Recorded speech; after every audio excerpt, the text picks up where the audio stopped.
Now, we've been doing a bit of a series recently on entrepreneurs, people who started from nothing and built huge multi-million-dollar businesses. And we're going to do it again tonight with Sarina Russo. Sarina is the founder and managing director of the education, recruitment and investment companies that form the Sarina Russo Group. Lots of companies that help to provide apprenticeship services, that help to guide people into the workforce and then find them jobs. And Sarina joins us. Hello, Sarina. Hi, how are you, James? Happy Easter. And happy Easter to you. Did you have a nice day? I had a beautiful day. It was quite gorgeous. We were here at the Versace, and I had a mixture of family and friends and executives. And we had Clyde Palmer drop in for his birthday cake. Did you? And, he lives here as well. Mm. So it was truly a beautiful day. Oh, good. Now, your family came to Australia when you were 5, right, from Sicily. Is that right? That's right. Yep. And so Proudly heritage from Sicily/Italy, yes. Yeah. Do you remember Sicily? If I didn't remember it then, I certainly remember it now because I do visit my relatives. And I always offer them education when I meet them because that's the best gift you can give anyone. And when you go there, it hasn't changed. It's the little town that I was born in. I think the unemployment's something like 80%. Wow. That's for youth unemployment. It's like a dead city or a little dead village. All the old people have either died or moved out. And I have nothing but sadness, but yet I recognise that's really where I was born, so I should be thrilled that I had, diversity in my life that has taken me to an extraordinary place. And growing up and going to school, did you have that sort of, I guess, a common migrant experience where your family felt that to make it in the new country, you probably had to work a little bit harder than everyone else? Well, when you reflect back in your life and your journey, diversity was something that was abnormal. Today, diversity is something that is embraced. So the attitude has really shifted from when I was 5 to today. And I guess my journey has been a mixture of diversity as well as opportunity. And it's only in the latter part of my life, like the last 30 years, that I recognise that failure is a gift because what it does is it helps you to grow and acknowledges your weaknesses where you can turn them into strengths. So did you have a bit of failure around school and just afterwards to learn failure? From? Yeah. I mean, we all have failure. We experience it today, but it's the meaning. If you want to stay in your peak state, one of the things you've got to do is you've got to get physical, as you were sharing about the cyclist or the sports person before me. You've got to stay focused, and it's the meaning of your experiences of life that helps you to grow. It's how you interpret those, experiences of failure. A lot of people look at failure and say, there's no longer a future for me. Or they can look at that experience and go, well, what can I learn from it? What's the meaning to this? How can I embrace this uncertainty ahead of me and get excited about the future? Or otherwise, you can look at it and just become a victim. And I think it's a conditioning of the mind. And in the last 30 years, I've really done that really, really well. Any crisis now that happens to me, I see it as a gift. So when you left school, what did you do first? Oh, well, firstly, I failed. My grade 10, junior English. I was told that I could not even work in a bank. And then I went to high school, night school, and I did my, junior English, repeated it and passed it. Remember, I was, in a migrant family, so English wasn't my it wasn't my native tongue. My native tongue was Italian.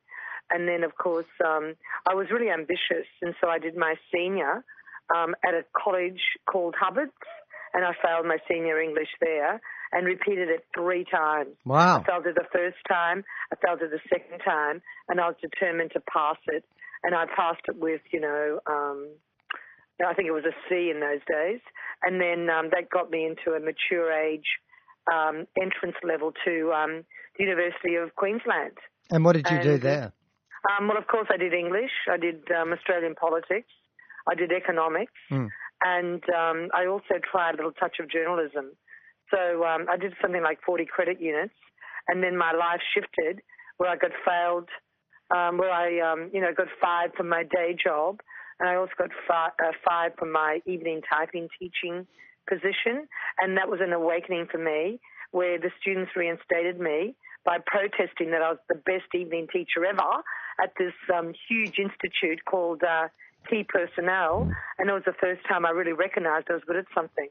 So I've got to thank all those students who really reinstated me back in my position as a typing teacher, that gave me the inspiration to start my own little typing school. Now, you were 26 when you did that, right?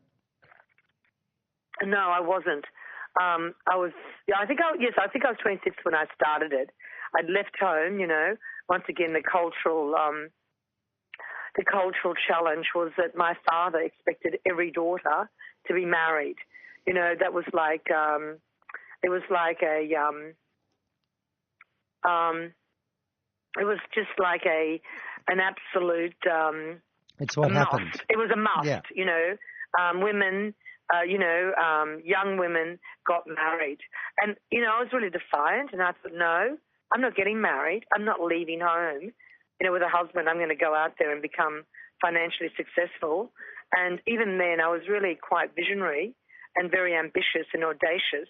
And I wanted to experience financial independence, not through marriage, but through my own right. And that was really my driving force. And so from that one typing school, started off in one room, how did that grow, and when did it branch out into other businesses? Well, I established the typing school in 1979. 34 years later, our company has gone through massive re-engineering. In fact, if we have any... But just tell me, let's go back to, not to 1979, but like 80 or 81. What was the next step after starting the typing school? It's been transformational, James.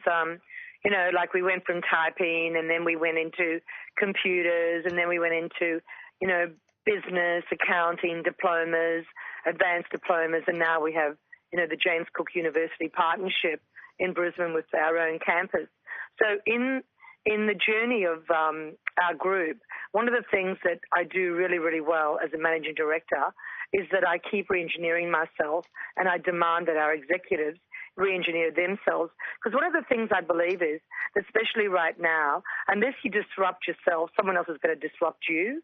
And in this journey, through our professional and business career, we've had to re-engineer ourselves because life keeps changing. And unless you change with it, you won't have a business. Look at, there's so many businesses today that are just collapsing through technology.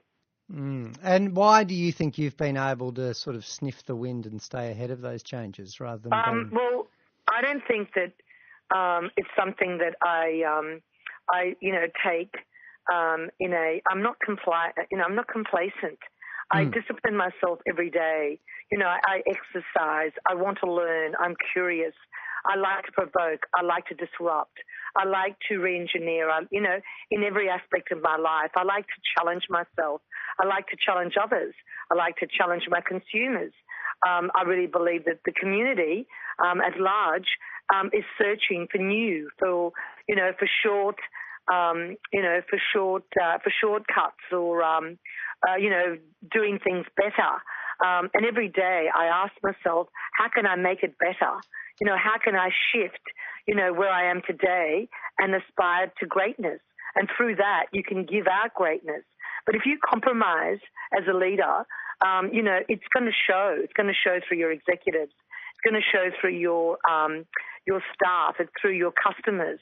And so you are responsible, as well as I find it exciting to shift and go cutting edge and challenge myself to greatness. And as a result, we're now global. We now serve people in the UK.